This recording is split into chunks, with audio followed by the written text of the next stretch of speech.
Hello, എന്നാണ് വിശേഷം? എല്ലാവരും സുഖമായിട്ടിരിക്കണോ? സിന്ധു ഫോളോവേഴ്സിന്റെ ഒരു പുതിയ വീഡിയോയിലോട്ട് എല്ലാവർക്കും സ്വാഗതം. ഇതൊരു എന്താ പറയുന്നത്, ഇങ്ങനൊരു വീഡിയോ ഒന്നും ചെയ്യണ്ട. എന്താ പറയുന്നത്, നമ്മളെല്ലാ കാര്യങ്ങളും വിട്ടുവിട്ട് നെവർ മൈൻഡ് ഒന്നും കണ്ടാൽ പ്രതികരിക്കാതെയും കാര്യങ്ങളും ഒക്കെയാണ് നമ്മളിപ്പോൾ കുറേ ആയിട്ട് നമ്മൾ മുമ്പോട്ടേക്ക് പോകുന്നത്. പക്ഷെ നമുക്കങ്ങനെ എന്താ പറയുന്നത്, വലിയ ഇതായിട്ടുള്ള കാര്യങ്ങളൊന്നും ഈ ഒരു കുറേ കാലങ്ങളായിട്ട് ഉണ്ടാകുന്നുമില്ല കേട്ടോ, സത്യം പറഞ്ഞാൽ. അതുകൊണ്ട് തന്നെ നമ്മൾ നമ്മുടെ കാര്യം നോക്കി സന്തോഷമായിട്ട്, ഞാൻ പറഞ്ഞില്ലേ, ഒരാഴ്ചയിലല്ല ഓരോ ദിവസവും ദൈവം നമ്മളെ അനുഗ്രഹിച്ച് ഒരു കുഴപ്പമില്ലാണ്ട് നമ്മൾ സന്തോഷമായിട്ട് മുമ്പോട്ടേക്ക് പോകണം കേട്ടോ. അപ്പോൾ അതിനിടയ്ക്ക് ഇങ്ങനെ എന്നാ പറയുന്നത്, ഭയങ്കര വിഷമം മൂത്തിട്ട് എൻ്റെ ഒരു അമ്മായിയുടെ മോൾ ഇറങ്ങിയിട്ടുണ്ട്. ശ്രീകലയെന്നാ പേര്, ശ്രീകലയോ ശ്രീലതയോ, എന്തായാലും അവളുടെ ആ ഒരു ശുഷ്കാന്തി, എൻ്റെ മകളെ കുറിച്ചും എൻ്റെ ഭർത്താവിനെ കുറിച്ചും ഒക്കെ ഉള്ള ആ ശുഷ്കാന്തി കണ്ടിട്ടുണ്ടല്ലോ, എന്നെ പറയണം. അപ്പോൾ എനിക്ക് അവളെ കുറിച്ച് രണ്ടുകൂടെ സംസാരിക്കാതിരിക്കാൻ പറ്റുമോ? നിങ്ങൾ പറ, എൻ്റെ ഫാമിലി മെമ്പേഴ്സായ നിങ്ങൾ പറ. ഞാനിപ്പോൾ ഈ ഒരു കുറച്ച് ദിവസങ്ങളായിട്ട് യാത്രയിൽ തന്നെയായിരുന്നു. നിങ്ങൾക്ക് എൻ്റെ വീഡിയോസൊക്കെ കാണുമ്പോൾ അറിയാം. ഇനി ഈ വീഡിയോ എഡിറ്റ് ചെയ്യാനായിട്ട് കിടക്കുകയാണ് നിലവിൽ. ഇനി ഒരു രണ്ട് വീഡിയോ കൂടെ എങ്കിലും എഡിറ്റ് ചെയ്യാനായിട്ടുള്ളത് നമ്മുടെ ഈ കിടക്കുക. പക്ഷേ എനിക്ക് ഇന്നെങ്കിലും ഇങ്ങനെ ഒരു വീഡിയോ ഇട്ടില്ലെങ്കിൽ അവൾക്ക് ഭയങ്കരമായിട്ട് വിഷമം വരുന്നേ. എൻ്റെ സ്വന്തം അമ്മയുടെ മോളാണ്. അപ്പോൾ ഭയങ്കരമായിട്ട് വിഷമം വരും. അതുകൊണ്ട് ഞാൻ അവൾക്ക് കൊടുക്കാനുള്ളത് കൊടുക്കണ്ടേ, അവളുടെ ആ സങ്കടം ഒന്ന് മാറ്റി കൊടുക്കണ്ടേ? നിങ്ങൾ പറ. അതുകൊണ്ടാണ് കേട്ടോ ഞാൻ ഇങ്ങനെ ഒരു വീഡിയോ എടുത്തു വരുന്നത്. നമ്മുടെ ഫാമിലി മെമ്പേഴ്സിനൊക്കെ ചിലപ്പോൾ ഈ സിന്ധുമ്മ പിന്നെ എവിടെ പോയതാ, മറ്റേ കലശത്തിൻ്റെത് പോയത്, അല്ലെങ്കിൽ പത്മനാഭസ്വാമി ക്ഷേത്രത്തിൽ പോയത്, അമ്പലങ്ങളിലൂടെ ഒക്കെ പോയ വീഡിയോ ഒക്കെ ഇടാതെ ഈ സിന്ധുമ്മ എന്തിനാണ് ഈ വീഡിയോ ആയിട്ട് വന്നതെന്നൊക്കെ നിങ്ങൾക്ക് തോന്നുന്നു. സോറി, നിങ്ങളെല്ലാവരും ഒന്ന് ക്ഷമിക്കണം കേട്ടോ, പ്ലീസ്. അപ്പോൾ നമുക്ക് പോയാലോ, നേരെ വീഡിയോ ഇട്ടെ, വായോ. അപ്പോൾ എൻ്റെ അമ്മായിയുടെ മോളെ ശ്രീലതയോ ശരിക്കും നിന്റെ പേര് ഞാനങ്ങ് മറന്നു പോവാടി ഇടയ്ക്കിടയ്ക്ക്. എന്നെ ചെയ്യാനാ? എന്നോട് വിശേഷമൊക്കെ സുഖമാണോ? കോടതിയിലെ ജോലിയൊക്കെ എങ്ങനെ പോകുന്നു? സന്തോഷമായിട്ട് പോകുന്നോ? നല്ല ഹാപ്പി ആയിട്ട് പോകുന്നോ? ഏത് കോടതിയിലാടി നീ ജോലി ചെയ്യുന്നത്? അതെനിക്ക് മനസ്സിലായില്ല. കാരണം ഞാനുണ്ടല്ലോ ഇപ്പോൾ ഒരു 2-2.5 വർഷമായിട്ട് കട്ടപ്പന കോടതി കയറുന്നുണ്ട്. കോടതി കയറിയ എന്നാ പറയുന്നത്, നമ്മുടെ അമ്മാവൻ്റെ വീടൊന്നും അല്ലല്ലോ കോടതി. പക്ഷേ നമുക്കൊരു കേസും കാര്യങ്ങളും ഒക്കെ ഉണ്ടാകേണ്ട ഒരു സാഹചര്യം വന്നതിൻ്റെ പേരിൽ കോടതി നമുക്കൊരു ഡേറ്റ് തന്നിട്ട് ഇന്ന ഡേറ്റിൽ നിങ്ങൾ അവിടെ ഹാജരാകണം എന്ന് പറയും. ആ ടൈമിൽ എല്ലാം ഒരേ ഒരു പ്രാവശ്യം ചേട്ടാ ഈ ശ്വാസം മുട്ടലായിട്ട് പോകാൻ പറ്റിയിട്ടുണ്ടായില്ല. ബാക്കി എല്ലാ അവധിക്കും നമ്മൾ വിളിച്ച സമയങ്ങളിലൊക്കെ പോയിട്ടുണ്ട്. പക്ഷെ നിന്റെ ഏത് കോടതിയിലാടി നീ ജോലി ചെയ്യുന്നത്? കട്ടപ്പന കോടതിയിലാണോ? അയ്യോ, ഞാൻ നിന്നെ കണ്ടില്ല, കണ്ടതായിട്ട് എനിക്ക് ഓർമ്മയില്ല. ഇന്നാണ് നീ ചായ മേടിച്ചതെന്ന് ആ പെണ്ണാണോ? പേര് പക്ഷെ ഞാൻ മറന്നുപോയി. നീ സത്യമായിട്ടും നീ ഏതാളാടി? നീ എൻ്റെ അമ്മായിയുടെ മോളോ? ശ്രീലത, ഓരോ പേര് വിട്ടുകൊണ്ട് എൻ്റെ കുഞ്ഞു ഒന്ന് രക്ഷപ്പെട്ടു, അല്ലെ ഞങ്ങളൊന്ന് രക്ഷപ്പെട്ടു എന്ന് കാണുമ്പോഴത്തേനും ഈ ഞൊഴഞ്ഞു കയറി വരുന്ന പുഴുവേ, നീ ഏതാ? നീ എൻ്റെ കാര്യവും എൻ്റെ കെട്ടിയോൻ്റെ കാര്യവും എൻ്റെ മകളുടെ കാര്യവും ഒക്കെ നോക്കാനായിട്ട് നിനക്ക് നിന്നെ ഏൽപ്പിച്ചിട്ടുണ്ടോ? ഞങ്ങളുടെ എന്നാ പറയുന്നത്, സെക്യൂരിറ്റി ഗാർഡായിട്ട് നടക്കാനായിട്ട് ശകല ഉളുപ്പുണ്ടോടി നിനക്ക്? സത്യം പറഞ്ഞാൽ നിനക്കൊരു തരിയെങ്കിലും ഉളുപ്പുണ്ടോ? നിന്റെ വീട്ടിൽ കെട്ടിയോനും മക്കളും ഒന്നും ഇല്ലേ? നിനക്കിങ്ങനെ മറ്റുള്ളവരുടെ കാര്യം നോക്കി നടക്കാനാണോ സാമർഥ്യം? ആദ്യം സ്വന്തമായിട്ട് നന്നാകാൻ നോക്കടി. ആദ്യമായിട്ട് നന്നാകാനായിട്ട് അവനവൻ്റെ മനസ്സ് നല്ലതാക്കാൻ നോക്ക്. ശരിക്കും എനിക്ക് പുച്ഛവും വെറുപ്പും അറപ്പും ഒക്കെ തോന്നുക. ശരിക്കും എൻ്റെ ബാങ്കിലോട്ട് വരുന്നു, ഞാൻ കോടതി വരുന്നു, ഞാൻ കോടതി പോകുന്നുണ്ട്. അത് എൻ്റെ സൗകര്യത്തിൽപ്പെട്ട കാര്യം. അതിന് നിനക്കെന്നെ എത്ര ഇത്? നിന്റെ മകൾക്ക് കിട്ടിയില്ലേ? അയ്യോ, കഷ്ടമായിപ്പോയി കേട്ടോ. എൻ്റെ അത്ര ഏജുണ്ട്, നിനക്കൊരു മകളുണ്ട്. നീ ഒരു മകളുള്ള ഒരു സ്ത്രീയാണോടി നീയൊക്കെ ഇങ്ങനത്തെ വൃത്തികെട്ട ഭാഷകളും കാര്യങ്ങളും പറഞ്ഞുകൊണ്ടിരിക്കുന്നത്? ആണോ ഒരു പെൺകുഞ്ഞിൻ്റെ താലി ഇറക്കാൻ നോക്കുന്നത്? ശരിക്കും നിനക്ക് അങ്ങനെ വല്ല പെൺപിള്ളേരും ഉണ്ടെങ്കിൽ ആ കുഞ്ഞുങ്ങളുടെ അവസ്ഥ എന്നാകുമെന്ന് ഓർത്തിട്ട് എനിക്ക് ഇപ്പോഴേ ടെൻഷനുണ്ട് സത്യത്തിൽ. നീ ഏതാണോ ആരാന്നോ എനിക്കറിയത്തില്ല, പക്ഷെ ചൊറിയരുത് കേട്ടോ, കൂടുതൽ ചൊറിയരുത്. നീ ഒറ്റ തന്തയ്ക്ക് പിറന്നവളാണെങ്കിൽ, ഇപ്പം ഞാൻ വെല്ലുവിളിച്ചടി പറയുന്നത്, ഓരോ ഒറ്റ തന്തയ്ക്ക് പിറന്നവളാണെങ്കിൽ നീ എൻ്റെ ചാനലിൻ്റെ അടി ഒന്ന് കമൻ്റ് ഇട്ട് നോക്ക്. നിന്നെ ഞാൻ കാണിച്ചു തരാം. അപ്പം ഞാനൊരു 6-7 മാസം മുമ്പ് കോട്ടയം സൈബർ സെല്ലിൽ ഒന്ന് പോയിട്ടുണ്ടായിരുന്നു. അപ്പം ഞാൻ ഈ കേസിനെ കുറിച്ചും കാര്യങ്ങളെക്കുറിച്ചും ഒന്നും പബ്ലിക്കിൽ പറയാത്തതിൻ്റെ കാര്യം എന്നാണെന്നറിയോ? വേണ്ട ആവശ്യമില്ലാത്ത കാര്യം ചർച്ച ചെയ്യണ്ട. കാരണം കോടതിയിൽ നമ്മളെ എഴുതി വെപ്പിച്ചിട്ടുണ്ട്, അങ്ങോട്ടും ഇങ്ങോട്ടും പരസ്പരം ചില വാരി എറിയരുത്, കോടതി കാര്യങ്ങൾ പബ്ലിക്കിൽ പറയരുത് എന്ന് സൈൻ ചെയ്ത് വെപ്പിച്ചിട്ടുണ്ട്. അപ്പോൾ കോടതിയെ ബഹുമാനിക്കുകയും സ്നേഹിക്കുകയും പേടിക്കുകയും ചെയ്യേണ്ടത് എൻ്റെ ആവശ്യമാണ്. അതുകൊണ്ടാണ് ഞാൻ കോടതിയിലെയും എന്നാ പറയുന്നത് കേസിന്റെ കാര്യങ്ങളും ഒന്നും ഈ പബ്ലിക്കിൽ വന്ന് പറയാത്തത്. മനസ്സിലായോടി ശ്രീകലയോ എന്നാടി നിന്റെ ഒറിജിനൽ നെയിം എന്നതാ? നീ ആണാണോ പെണ്ണാണോ അതോ രണ്ടും കേട്ടതാണോ? ശരിക്കും എനിക്ക് അത്ഭുതം തോന്നുക. അവള് നീണ്ട ഡയലോഗുമായിട്ട് ഇറങ്ങിയേക്കുന്നത്. വെല്ലവരുടെ ചാനലിൽ എന്തിനാണ് നീ പോയി ഇടുന്നത്? എൻ്റെ ചാനൽ ഇട്. നിനക്ക് ശകലമെങ്കിലും ഞാൻ പറഞ്ഞില്ലേ, ഒറ്റ തന്തയ്ക്ക് പിറന്നവളാണെങ്കിൽ നീ ഇട്. ഞാൻ കാണിച്ചു തരാടി. നിന്നെയൊക്കെയാണ് എൻ്റെ ബാങ്ക് അക്കൗണ്ടും പിന്നെ എൻ്റെ കെട്ടിയോൻ്റെ കാര്യങ്ങളും എൻ്റെ മകളുടെ കാര്യങ്ങളും എല്ലാം നിനക്ക് ഞാൻ കറക്റ്റായിട്ട് പറഞ്ഞു തരാം. ശരിക്കും സഹിക്കുന്നില്ലല്ലേ? അതാണ് സത്യം അല്ലേ? അത് ദഹിക്കാൻ പറ്റുന്നില്ല, ഉറങ്ങാൻ പറ്റുന്നില്ലല്ലേ? രാത്രി 2 മണിക്കൊക്കെയാണോ ഉറങ്ങാതിരുന്ന് കമന്റ് ഇടുന്നത്? നിനക്ക് ഉറക്കം വരുന്നില്ല, തീരെ നിനക്കങ്ങ് സഹിക്കുന്നില്ലല്ലേ എല്ലാം കണ്ടിട്ട്? വലിയവനാടി, ദൈവം വലിയവൻ തന്നെയാ, ശക്തിയുള്ളവൻ തന്നെയാ. കാരണം ചവിട്ടി തേക്കുന്നതിനും ഇങ്ങനെ ഇല്ലാത്ത കഥകൾ ഉണ്ടാക്കി തള്ളി മറിക്കുമ്പോഴും ഒക്കെ ഓർക്കണം. അങ്ങനെയുള്ളവർക്കാണ് വീണ്ടും ഐശ്വര്യം. അങ്ങനെ മറ്റുള്ളവർ എന്നാ പറയുന്നത്, ഒരു കാര്യം അറിയാണ്ട് ദുഷിക്കുകയും ദ്രോഹിക്കുകയും കുത്തി നോക്കുകയും ഒക്കെ ചെയ്യുന്നവരെ ദൈവം ഉയർത്തൂടി. ഓരോ രീതിയിലും നിനക്ക് സഹിക്കാൻ പറ്റുന്നില്ല അല്ലേ? ശരിക്കും പറഞ്ഞാലേ അതല്ലേ അവിടെ ഞാൻ പറയുന്നില്ല. പിന്നെ കോടതി എൻ്റെ അമ്മാവൻ്റെ വീടൊന്നുമല്ല, എനിക്ക് കോടതിയിലോട്ട് എപ്പോഴും വരാനായിട്ട് പോകാനായിട്ടും. പിന്നെ ഞാൻ ഇപ്പോഴും പറയാ, ഒന്നുകൂടി ഞാൻ എടുത്ത് പറയാ, നീ ഒറ്റ തന്തയ്ക്ക് പറഞ്ഞവളാണ്. എൻ്റെ മകൾക്ക് എത്ര കോടി കിട്ടി, എത്ര ലക്ഷം കിട്ടി, അല്ലെങ്കിൽ ചോണയുണ്ടെങ്കിൽ നീ എൻ്റെ കൂടെ നിന്ന് ഒരു നേർക്ക് നേരെ നിന്ന് ഒരു ഫോട്ടോ എടുക്കടി. ഞാനാ പറഞ്ഞത്. ഇത്രയും ചങ്കുറപ്പോടെ നീ ഒരു പാരഗ്രാഫായിട്ട് എഴുതിയിട്ടുണ്ടോ? നീ ഏതവളാടി? നിനക്ക് എന്നതാടി ഞങ്ങളെക്കുറിച്ച് അറിയാവുന്നത്? നീ ഒരു പാരഗ്രാഫായിട്ട് എഴുതിയിട്ടിട്ടില്ലേ? നീ ചങ്കുറപ്പുള്ളവളാണെങ്കിൽ എൻ്റെ കൂടെ നിന്നിട്ട് ഞാനാ ഈ സ്ത്രീയുടെ കൂടെ അല്ലെങ്കിൽ സിന്ധുവിൻ്റെ കൂടെ അല്ലെങ്കിൽ ഇവളുടെ കൂടെ എന്തെങ്കിലും പറഞ്ഞിട്ട് നീ ഞാനാ ഇത് ഇട്ടതെന്ന് നിനക്ക് ചങ്കുറപ്പുണ്ടോ എന്ന് പറയാൻ കൂടി. ഈ ഒളിച്ചിരുന്ന് കളിക്കുമല്ലേ എൻ്റെ? മനസ്സിലായോ? വിഡ്ഢിത്തരവാ, പൊട്ടത്തരം. ശരിക്കും ഉളുപ്പ് ഉറപ്പം തോന്നുക. ശരിക്കും ഞാൻ പറഞ്ഞുണ്ടല്ലോ, ഞാൻ എൻ്റെ ഫാമിലി മെമ്പേഴ്സിനോടാണ് ഇപ്പം സംസാരിക്കുന്നത്. നമ്മൾ അവളുടെ അത്ര ആകാൻ പാടില്ലല്ലോ. പക്ഷെ അവളുടെ അപ്പന് വിളിച്ചില്ലെങ്കിൽ പിന്നെ ഞാൻ എൻ്റെ കുഞ്ഞിനോട് കാണിക്കുന്ന ഒരു നീതികേടാവും, എൻ്റെ കെട്ടിയവനോട് കാണിക്കുന്ന ഒരു നീതികേടാവും. ഞങ്ങൾ നല്ല സന്തോഷമായിട്ട് സ്മൂത്തായിട്ട് ഓരോ ദിവസവും, ഓരോ ആഴ്ചയല്ല ഓരോ ദിവസവും ദൈവം ഞങ്ങളെ അനുഗ്രഹിച്ച് സമൃദ്ധമായിട്ട്, അഹങ്കാരത്തോടെ തന്നെ പറഞ്ഞത്, അത്രയും ദൈവത്തിൻ്റെ മുമ്പിൽ, എൻ്റെ സഹോദരങ്ങളുടെ മുമ്പിൽ, എൻ്റെ അയൽവക്കക്കാരുടെ മുമ്പിൽ, എൻ്റെ കൂടപ്പറപ്പുകളുടെ മുമ്പിൽ, എൻ്റെ അച്ഛനമ്മമാരുടെ മുമ്പിലൊക്കെ ഞാൻ താണു വണങ്ങി തന്നെ അടിയെന്നും ജീവിക്കുന്നത്. അത് കണ്ടടി എൻ്റെ മകൾ വളർന്നു നിൽക്കുന്നത്. അല്ലാതെ നിന്നെ പോണൊക്കെ അപ്പനെയും അമ്മേനെയും പോലും ബഹുമാനിക്കാതെ സ്നേഹിക്കാതെ നടക്കുന്നവളല്ല. മനസ്സിലായോ? കുഞ്ഞിന് അതുകൊണ്ട് ഉയർച്ച തന്നെ ഉണ്ടാവൂടി. നിനക്ക് സഹിച്ചില്ലല്ലേ? വണ്ടി മേടിച്ചപ്പോൾ നിനക്കൊരു ചൊറിച്ചിലുണ്ടായിരുന്നല്ലേ? അത് കഴിഞ്ഞിട്ട് അവൾ സ്ഥലം മേടിച്ചപ്പോൾ അതിലും വലിയൊരു വിങ്ങലുണ്ടായി അല്ലേ? ഇപ്പം അവളുടെ ചെറുക്കനൊരു പണി കിട്ടി, ഇപ്പം നിനക്ക് ഒട്ടും അങ്ങ് സഹിക്കാൻ പറ്റിയില്ലല്ലേ? ദൈവം എന്ന് പറഞ്ഞൊരു ശക്തി ഉണ്ടടി, പറയാതിരിക്കാൻ മേല. മനസ്സിലായോ? നിനക്ക് ശരിക്കും മനസ്സിലാവും ഞാൻ പറയുന്നത്.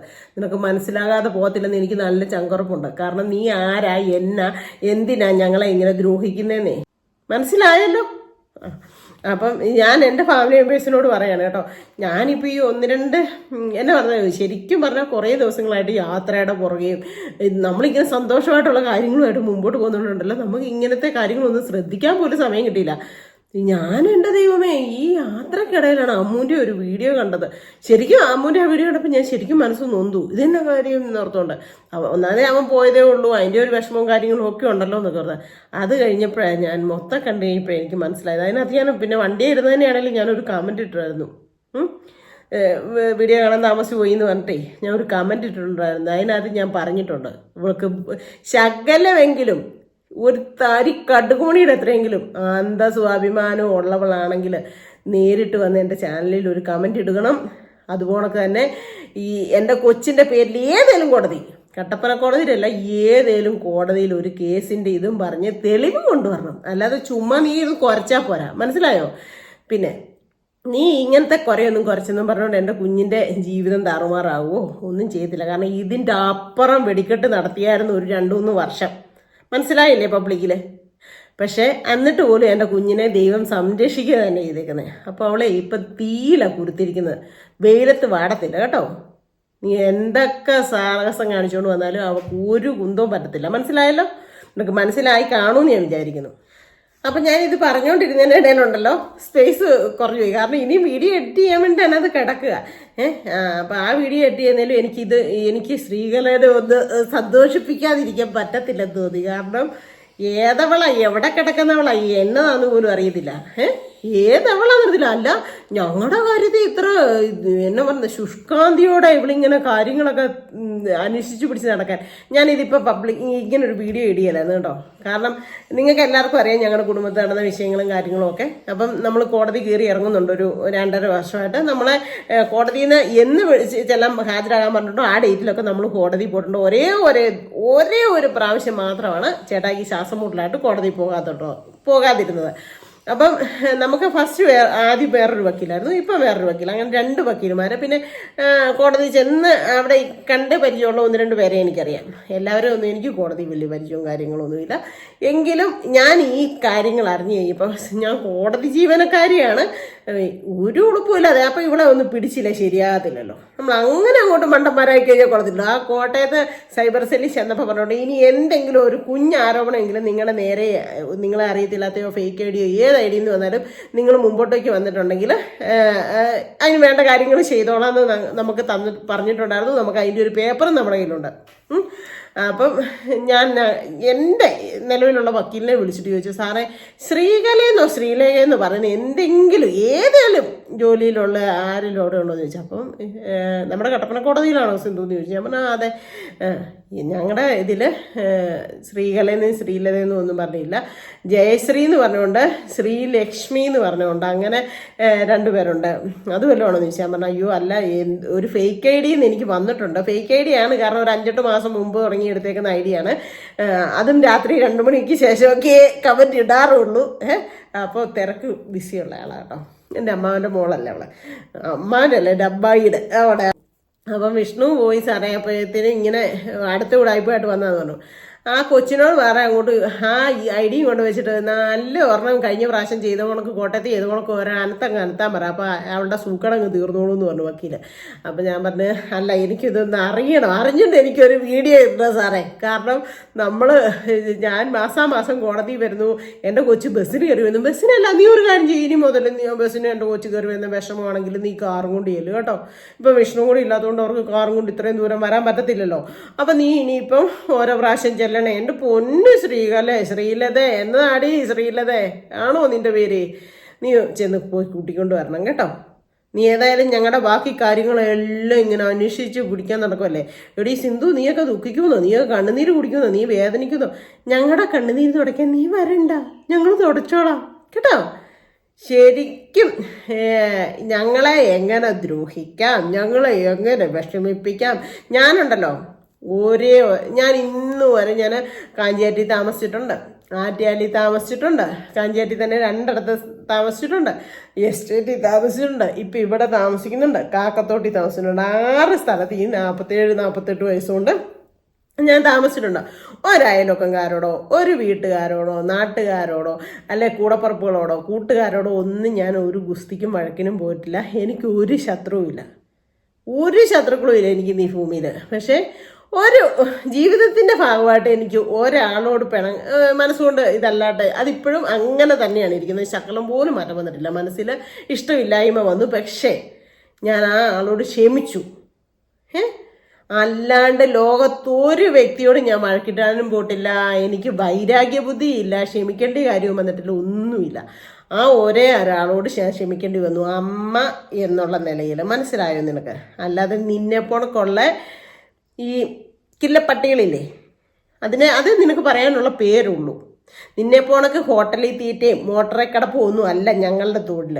ഞങ്ങളിങ്ങനെ കഷ്ടപ്പെട്ട് തൊഴിലുറപ്പായിക്കോട്ടെ, എൻ്റെ കൊച്ചാണ് ഹെയർ ഓയിൽ ബിസിനസ് ആയിക്കോട്ടെ, യൂട്യൂബിൻ്റെ ആയിക്കോട്ടെ, അങ്ങനെ 100 കൂട്ടം കാര്യങ്ങൾ ചെയ്ത് കഷ്ടപ്പെട്ട് അധ്വാനിച്ച് ഞങ്ങൾ എന്തെങ്കിലും ഉണ്ടാക്കുമ്പോഴേ ഈ ചൊറിഞ്ഞുകൊണ്ട് വന്നിട്ട് കാര്യമില്ല. ശരീരമാണെങ്കിൽ പണിയണോടി. രാത്രി 2 മണിക്കൊക്കെ ഉറക്കളച്ചിരുന്നിങ്ങനെ മറ്റുള്ളവരെ ദ്രോഹിക്കാതെ ശരീരം അനങ്ങി പണിയണം. എന്നാലേ നിനക്ക് എന്തെങ്കിലുമൊക്കെ ആകാൻ പറ്റത്തുള്ളൂ, നേടാൻ പറ്റത്തുള്ളൂ. മറ്റുള്ളവരുടെ നേട്ടം കണ്ടിട്ട് കുശിമ്പിച്ചിട്ടും കണ്ണു കരിച്ചിട്ടും കാര്യമില്ലടി, ഒരു കാര്യമില്ല. മനസ്സിലായോ നിനക്ക്? അവളുടെ വന്നേക്കുന്ന അവള് പുതിയ ഇറക്കുമതിയായിട്ട്. നമ്മൾ എന്താണെന്നുള്ളത് നമുക്കറിയാം, നമ്മുടെ കൂടപ്പുറപ്പുകൾക്കറിയാം. ഇത്രയും വലിയ തെറ്റ് ചെയ്തിട്ടേ എൻ്റെ കോട്ടയത്തെ ചേച്ചി ഇതെല്ലാം വിളിച്ചിട്ട് ചോദിക്കായിരുന്നു, ഇതാടി പുതിയ ശ്രീലത, പുതിയ ശ്രീലത എവിടുന്ന് വന്നടി സിദ്ധുന്ന്. അപ്പം ഞാൻ പറഞ്ഞു എനിക്കറിയത്തില്ല എൻ്റെ ചേച്ചി ഇത്. അല്ല, ഞങ്ങൾ ഇത്രയും കൂടപ്പുറപ്പുകളും അവളുടെ അമ്മുൻ്റെ ആൾക്കാർ മൊത്തം, അതായത് എൻ്റെ വീട്ടുകാർ മൊത്തവും ഇന്നും അവളെ സ്നേഹത്തോട് ചേർത്ത് പിടിച്ച് അവളെ കൊണ്ടു നടക്കുന്നുണ്ട്. അവൾ അങ്ങനത്തെ കേസിനകത്തും പൂക്കാറിനകത്തും പിന്നെ നിങ്ങൾ പറയുന്ന കണക്ക് കോടികൾ കിട്ടുകയൊക്കെ ചെയ്ത് ആരെങ്കിലും ചേർത്ത് പിടിക്കുകയും സ്നേഹിക്കുകയും ചെയ്യുമോ? നിന്റെ കുടുംബത്തിൽ നടക്കുമായിരിക്കും അങ്ങനെയൊക്കെ. ശരിക്കും നിന്റെ കുടുംബത്തിൽ നടന്ന കാര്യങ്ങളാണ് നീ പറഞ്ഞതെന്ന് എല്ലാവർക്കും അരിയാഹാരം തിന്നുന്നവർക്ക് എല്ലാവർക്കും തന്നെ മനസ്സിലായിട്ടുണ്ട്. പക്ഷെ എന്നാലും ഞാനേ ഇത്രയെങ്കിലും പറഞ്ഞില്ലെങ്കിൽ ഞാൻ വെറും ഒരു മണ്ടിയായി പോകത്തില്ലേ? നാണം ഒരു ശകലം. ഞാൻ ഇപ്പോഴും പറയാം, ഒരു തരി കടുകിൻ്റെ അത്രയെങ്കിലും നിനക്ക് അഭിമാനം എന്ന് പറയുന്നത്. നമുക്ക് സ്വന്തമായിട്ട് നമ്മളോടൊരു റെസ്പെക്റ്റ് വരും. അങ്ങനെ ഒരു തരി കടുകിൻ്റെ അത്രയിലും ഉണ്ടെങ്കിൽ നീ ഒന്ന് തെളിയിക്കേ. നീ ചോണയുണ്ടെങ്കിൽ എൻ്റെ മുമ്പിൽ വാ, ചോണയുണ്ടെങ്കിൽ വാ. ഞാൻ വെല്ലു വിളിച്ചു തന്നെയാണ് പറയുന്നത്. ഇത്രയും നാൾ ഞാൻ പോട്ടെ എന്ന് വെച്ചു. വേണ്ട വേണ്ട വേണ്ട എന്ന് കരുതിയതിന് പിന്നിൽ എന്നാ കാര്യമെന്ന് നിനക്കറിയാവോ? ഒരിക്കലും നീ എൻ്റെ ആരുമല്ല. പിന്നെ നിന്നെ എന്നതിനാ ഞങ്ങൾ പേടിക്കുന്നത്? നീ ചോണയുണ്ടായി എൻ്റെ ഈ വീഡിയോയുടെ അടി നീ കമൻ്റ് ഇട്, ഞാൻ ശ്രീകലയാടി, ഞാൻ ഏത് കോടതിയിലെ അടിയത്. ഏതായാലും കട്ടപ്പന കോടതിയിലാണ് ഞാൻ ഈ പോയിട്ടുള്ളത്. മൊത്തം കട്ടപ്പന കോടതിയിലാണ് കേട്ടോ. കട്ടപ്പന കോടതി ആ പേരുള്ള ഒരു വ്യക്തി ഒരു തസ്തികയിലും ജോലി ചെയ്യുന്നില്ലെന്ന് അറിയാൻ കഴിഞ്ഞതിൽ ഒത്തിരി ഇങ്ങനെ ഒരു ആളില്ലെന്നാണ് എനിക്കറിയാൻ സാധിച്ചത്. അപ്പം ഞാൻ കട്ടപ്പന കോടതി മാത്രമാണ് ഇന്നേ വരെ പോയിട്ടുള്ളൂ. അല്ലാതെ വേറെ ഒരു കോടതിയിൽ ഇന്ന് വരെ എനിക്ക് പോകേണ്ട ഒരു അവസ്ഥ വന്നിട്ടില്ല, പോയിട്ടുമില്ല. അപ്പം നീ എന്നെ കണ്ടതല്ലെങ്കിൽ പിന്നെ ഏത് കോടതി വെച്ചാൽ നീ ധൈര്യം കൊണ്ട് പറയടി, ഏത് കോടതിയിലാണ് എപ്പോഴാണ് കണ്ടത്? ഇതല്ലെങ്കിൽ നീ ഒരു കാര്യം ചെയ്യടി, ഇത്രയും വലിയ സാമർത്ഥ്യക്കാരിയല്ലേ, നീ എൻ്റെ കൂടെ നിന്നിട്ട് ഒരു ഫോട്ടോ എടുത്തിട്ട് നീ പബ്ലിക്കിലിട്. അല്ലെങ്കിൽ നിനക്ക് എന്നാ പറഞ്ഞേ, ഇത് ആർക്കെങ്കിലും വേണ്ടി സഹായിക്കാനാണെങ്കിൽ നീ അങ്ങനെ ചെയ്യുക. അപ്പം നിനക്ക് കളിക്കാം, അയ്യോ ഞാൻ അത് കണ്ടോ ഇവരായിരുന്നു എന്ന് പറഞ്ഞു പറയാം. മനസ്സിലായോ? ഞാൻ കട്ടപ്പന കോടതി പോകുന്നുണ്ട്. ഇതിനു മുമ്പ് എന്നാ പറയുന്നത്, ഞങ്ങളുടെ കേസ് തുടങ്ങുന്നതിന് മുമ്പ് ഞാൻ 2 പ്രാവശ്യം പോയിട്ടുണ്ടായിരുന്നു. അത് ഈ വീടിന് സ്റ്റേ ഓർഡർ മേടിക്കാൻ വേണ്ടിയിട്ടാണ് പോയത്. ഒരു പ്രാവശ്യം പോയി അതിൻ്റെ ഇതെല്ലാം ഇതെല്ലാം ചെയ്തിട്ട് വന്നു. പിറ്റേ പ്രാവശ്യം അവിടുന്ന് നമുക്കുള്ള വിളിച്ച ആ ടൈമിൽ ചെന്ന് നമുക്ക് സ്റ്റേ ഓർഡർ മേടിച്ചുകൊണ്ട് ഞാൻ വരുന്നു. അങ്ങനെ 2 പ്രാവശ്യം ഞാൻ തന്നെ പോയിട്ടുണ്ട് കോടതിയിൽ. അന്നേരം ചേട്ടായി വരണ്ടായിരുന്നു, ചേട്ടായിട്ട് ആവശ്യമില്ലായിരുന്നു. കാരണം ഇത് എൻ്റെ പേരിലുള്ള വീടായതുകൊണ്ട് കാര്യം ഉണ്ടായിരുന്നു, ഞാൻ മാത്രം പോയാൽ മതി. അങ്ങനെ ഞാൻ 2 പ്രാവശ്യം പോയിട്ടുണ്ട്. അന്നേരമാണോ നീ എന്നെ കണ്ടത്? അയ്യോ, എപ്പോഴാണേലും നീ ചോണയുള്ളവളാണെങ്കിൽ ഈ വീഡിയോയുടെ അടി വന്ന് കമന്റ് ഇട, എടി സിന്ധു ഞാൻ നിന്നെ ഇന്ന സമയത്ത് ഇന്നതിന് കണ്ടില്ലേടി എന്നൊക്കെ പറഞ്ഞ് നീ കറക്റ്റ് ഇട്ടാൽ മാത്രം പോരാ, തെളിയിക്കുകയും കൂടി ചെയ്യണം. അതുപോലെ തന്നെ നീ അല്ലെങ്കിൽ എവിടെയാ ജോലി എന്ന് പറ, ഞാൻ വരാം നിന്റെ മുമ്പിൽ. ഒരു പേടിയില്ല, ഞാൻ വരാം നിന്റെ അടുത്ത്. നീ പറയുന്ന സ്ഥലത്ത് ഞാൻ വരാം. അതെ, നീ പിന്നെ എൻ്റെ അത്ര ഏജ് ഉള്ളവളാണ്, നിനക്കൊരു മകളുണ്ട്, അത് എൻ്റെ മകളുടെ കൂടെ പഠിച്ചാണെന്നൊക്കെ പറഞ്ഞു. ഒരു മകളുള്ള സ്ത്രീയോ ഒരു കോടതിയിൽ നിസ്സാര സീപ്പർ ജോലി ചെയ്യുന്ന ഒരു വ്യക്തിയാണ് പോലും നീ എഴുതിയ മാതിരിയുള്ള ദൂഷിച്ച വാക്കുകളും എഴുതിയല്ല. മനസ്സിലായോ? ഞാൻ എൻ്റെ വക്കീലിന് അത് കൊടുത്തു, സ്ക്രീൻഷോട്ട് എടുത്തിട്ട് കൊടുത്തിട്ടുണ്ട്. അപ്പോൾ എന്നോട് പറഞ്ഞേക്കുന്നത് ഒരു ദാക്ഷിണ്യം വെക്കേണ്ട, വീഡിയോ ഇട്ടോ, അവൾ വന്ന് ഏതവളായിക്കോട്ടെ അവൾ വന്ന് കമൻറ്റ് ഇട്ടാൽ നമുക്ക് നഷ്ടപരിഹാരം, ഇനിയിപ്പോൾ നമുക്ക് കോടികൾ കിട്ടുന്നത് ലക്ഷങ്ങൾ കിട്ടുന്നല്ലേ പറഞ്ഞേ, അവളിൽ നിന്ന് നമുക്ക് നഷ്ടപരിഹാരം മേടിക്കാമെന്നാണ് പറഞ്ഞേക്കുന്നത്. ഞാൻ റെഡിയാടി. ഏതായാലും ഇപ്പോൾ കോടതിയും പോലീസും ഇതൊക്കെ എന്നാന്നുള്ളതൊക്കെ കാര്യം ഇതൊക്കെ എനിക്ക് മനസ്സിലായി. നമ്മളെ പിടിച്ച് വിഴുങ്ങത്തും തിന്നത്തൊന്നുമില്ല. ഒരു കോടതിയും വക്കീലും പോലീസും ഒന്നും നമ്മുടെ ഭാഗത്ത് തെറ്റുണ്ടോ എന്ന് അവർക്ക് നമ്മുടെ മുഖത്ത് നോക്കുമ്പോൾ തന്നെ മനസ്സിലാവും. മനസ്സിലായോ? അതുകൊണ്ട് നിനക്ക് പറ്റുമെങ്കിൽ നീ ഇട്ട് നോക്ക്, ചെയ്ത് നോക്ക്. ധൈര്യം ഉണ്ടെങ്കിൽ ഞാനാ പറയുന്നത്. എൻ്റെ പൊന്നെ, ഓരോത്തികൾ ഇറങ്ങിയേക്കുന്നു പുതിയ നമ്പറുമായിട്ട്. അല്ല, എനിക്ക് ശരിക്കും പറയാൻ ചിരിയാ വരുന്നത്. കാരണം നമ്മൾ അത്രയ്ക്കും എന്താ പറയുന്നത്, ഓരോ കാര്യങ്ങളും ഒതുങ്ങി സൈഡികൂടെ മാറി നമ്മുടെ കാര്യം നോക്കി പാവേ ദുരിതേത് ജീവിക്കുക, ഒരു കാര്യത്തിനും പോകാതെ. അത് തന്നെയല്ല, ഞാൻ ഇത്ര ചീത്ത സ്ത്രീയെ, ഞാൻ കൊള്ളത്തില്ലാത്ത, എൻ്റെ മകൾ കൊള്ളത്തില്ലാത്തൊക്കെ ആണെങ്കിൽ എന്നെ ഇങ്ങനെ ആൾക്കാരൊക്കെ ചേർത്ത് പിടിച്ച് സ്നേഹത്തോടെ കൊണ്ടു നടക്കുമോ? നിങ്ങളൊന്ന് ചിന്തിച്ചു നോക്കിയേ. എന്തൊക്കെ വേണമല്ലോ എന്ന് പറയാനാണോ? സത്യം. ഇപ്പം ഞാൻ ഒരു കാര്യം പറട്ടെ, ഇതെല്ലാം നിന്റെ വീട്ടിൽ നടന്ന കാര്യങ്ങളാണ്, നീ ചെയ്തുകൊണ്ടിരിക്കുന്ന കാര്യങ്ങളാണ്, നിന്റെ കുടുംബ മഹിമയാണ്, നിന്റെ അപ്പനും അമ്മയും കാണിച്ചു തരുന്ന കാര്യങ്ങളാണ് നീ ചെയ്തുകൊണ്ടിരിക്കുന്നത്.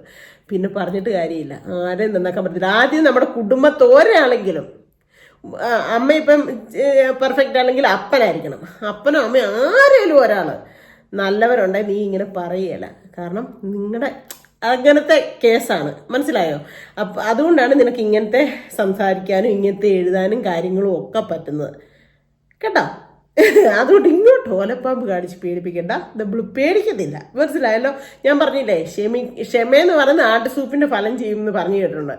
അത് ഞാനുണ്ടല്ലോ ക്ഷമിക്കേണ്ട സമയത്ത് നല്ല രീതി ആരോടാണേലും ക്ഷമിക്കുന്ന വ്യക്തിയാണ്. എന്തൊരു കാര്യത്തിനാണ് ഞാൻ അങ്ങനെ ഞാൻ പറഞ്ഞില്ലേ, എനിക്ക് ആരും ലോകത്ത് എനിക്കൊരു ശത്രുക്കളില്ല. ഞാൻ എല്ലാ മനുഷ്യരോടും കയറി മിണ്ടും, സംസാരിക്കും, ഇടപെടും, ചിരിക്കും, എല്ലാം ഞാൻ അങ്ങനെയാണ് മൊത്തത്തിൽ ഓളിനോളായിട്ട് നിൽക്കുന്നത്. എനിക്ക് പരിചയമില്ലാത്തവരോടാണെങ്കിൽ പോലും ഞാൻ കയറി മിണ്ടുന്ന ഒരു വ്യക്തിയാണ്. അതുകൊണ്ട് തന്നെ എനിക്ക് ഇഷ്ടം പോലെ സുഹൃത്തുക്കളും ഈ യൂട്യൂബ് ചാനൽ തുടങ്ങുന്നതിന് മുമ്പ് തന്നെ എനിക്ക് ഇഷ്ടം പോലെ പിന്നെ സുഹൃത്തുക്കളും നല്ല സുഹൃത്തുക്കളും ഒക്കെ ഉണ്ട്. അത് പെണ്ണായിക്കോട്ടെ ആണായിക്കോട്ടെ എന്തായിക്കോട്ടെ. ഇതിപ്പം ആരോടെങ്കിലും ഒരു ആണോട് വേണ്ടിക്കഴിഞ്ഞാൽ ഉടനെ പിന്നെ മോശം തരം പറയുന്നത് അത് നിന്റെയൊക്കെ കണ്ണിൻ്റെ നിന്റെയൊക്കെ മനസ്സിൻ്റെ മഞ്ഞപ്പിത്തോളം മഞ്ഞച്ചേ കാണത്തുള്ളൂ എന്ന് പറഞ്ഞുകൊണ്ടുള്ളതിൻ്റെ കുഴപ്പമാണ്, മനസ്സിലായോ?